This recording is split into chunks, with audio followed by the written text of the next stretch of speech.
വേറെ സ്റ്റെപ്പ്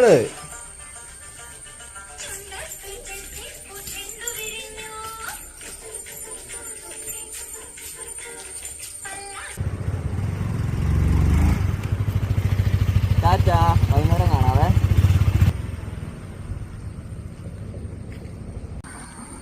ഇന്ന് എങ്ങോട്ട് പോകണമെന്ന് അങ്ങനെ പ്രത്യേകിച്ച് തീരുമാനമൊന്നും ഇല്ലായിരുന്നു കേട്ടോ.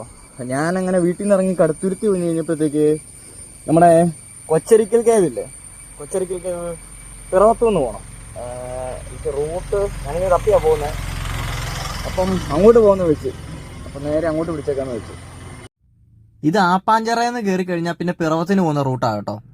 ഈ വഴി പകുതി മോശമായിരുന്നു, മൊത്തം കുഴിയായിരുന്നു. ഞാൻ ആദ്യമായിട്ട് ഇത്രയും നീളത്തിലുള്ള കോൺക്രീറ്റ് വഴി കാണുന്നത്.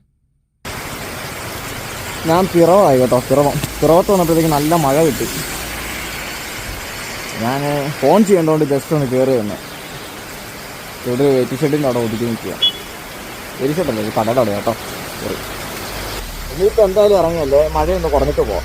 റെയിൻകോട്ടല്ല ഇനിയിപ്പോൾ എടുക്കണം, എല്ലാം ഒന്നേം തുടങ്ങണം. രണ്ട് മഴ കുറഞ്ഞിട്ട് പോകാം. രണ്ട് പേര് എൻ്റെ പുറകിൽ എടുക്കണ്ട.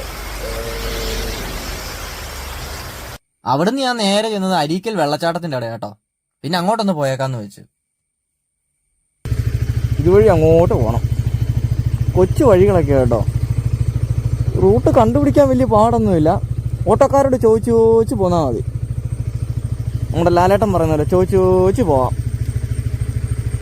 അങ്ങനെ ഞാൻ അവിടുന്ന് വണ്ടി എടുക്കാൻ തുടങ്ങിയപ്പോഴത്തേക്ക് ഒരു ചെറിയ പയ്യൻ ഒരു ചെറിയ കുതിരയായിട്ട് പോകുന്നു. ഇതെന്നാ സംഭവം എന്നറിയാൻ പിന്നെ ഞാൻ അവിടെ നിന്ന്. നല്ല രസമുണ്ടായിരുന്നു എൻ്റെ കാട്ടായ കാണാൻ. അപ്പോഴത്തേക്ക് വേറൊരു പയ്യൻ വേറൊരു കറുത്ത കുതിരയായിട്ട് അവിടുന്ന് കയറി വരുന്നത്. അപ്പൊ ഇവരിനി കുതിരയെ ഓടിച്ചു പോകാനാണോ എന്നൊക്കെ അറിയാൻ വേണ്ടി ഞാനത് കാണാൻ വേണ്ടി അവിടെ അങ്ങനെ നിന്ന്. ചേട്ടൻ ഇവിടെ ഇപ്പോൾ ഹോഴ്സ് റൈഡിങ്ങിന് ഇങ്ങനെ നമ്മൾ ക്ലാസ് കൊടുക്കുന്നുണ്ടോ? ക്ലാസ് കൊടുക്കുന്നുണ്ട്. എങ്ങനെയാ അതിന്റെ കാര്യങ്ങളൊക്കെ ഒന്ന് പറയാമോ?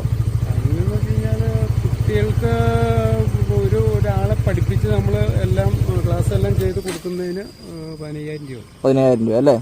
നമുക്ക് കുതിര വാങ്ങണമെങ്കിലും ഇവിടെ സമീപിച്ചാൽ മതി അല്ലേ? സമീപിച്ചാൽ മതി. ഓക്കെ. ഈ സ്ഥലം കറക്റ്റ് ഒന്ന് പറയാം എനിക്ക്. നമ്മുടെ അരീക്കൽ വാട്ടർഫാൾസിന്റെ തൊട്ടടുത്ത അരീക്കൽ വാട്ടർഫാൾസ്. ഞാൻ അങ്ങോട്ട് പോവാ. ഇവിടുന്ന് 400 മീറ്റർ ഉള്ളൂ. കുറച്ച് പോയാൽ മതി അല്ലേ? ഓക്കെ. ഇവിടെ എൻ്റെ ഇവിടെ കാളയും വണ്ടിയൊക്കെ ഉണ്ട്. അപ്പൊ കുതിര സവാരിയൊക്കെ പോകണമെന്ന് ആഗ്രഹമുള്ളവർ, കുതിര സ്വന്തമായിട്ട് മേടിക്കണം എന്നുള്ളവരൊക്കെ ഇങ്ങോട്ട് വിട്ടാൽ മതി കേട്ടോ. അവിടുന്ന് പിന്നെ ഞാൻ വണ്ടി എടുത്ത് നേരെ അരീക്കൽ വെള്ളച്ചാട്ടത്തിന്റെ അടുത്തോട്ട് പോയി. വീഡിയോയ്ക്ക് ലെങ്ത് കൂടുതലായതുകൊണ്ട് ഞാൻ കുറച്ചേ ഇട്ടിട്ടുള്ളൂ. ബാക്കി നാളെ തന്നെ ഇടുന്നതായിരിക്കും. അപ്പോൾ ഓക്കെ, ബൈ.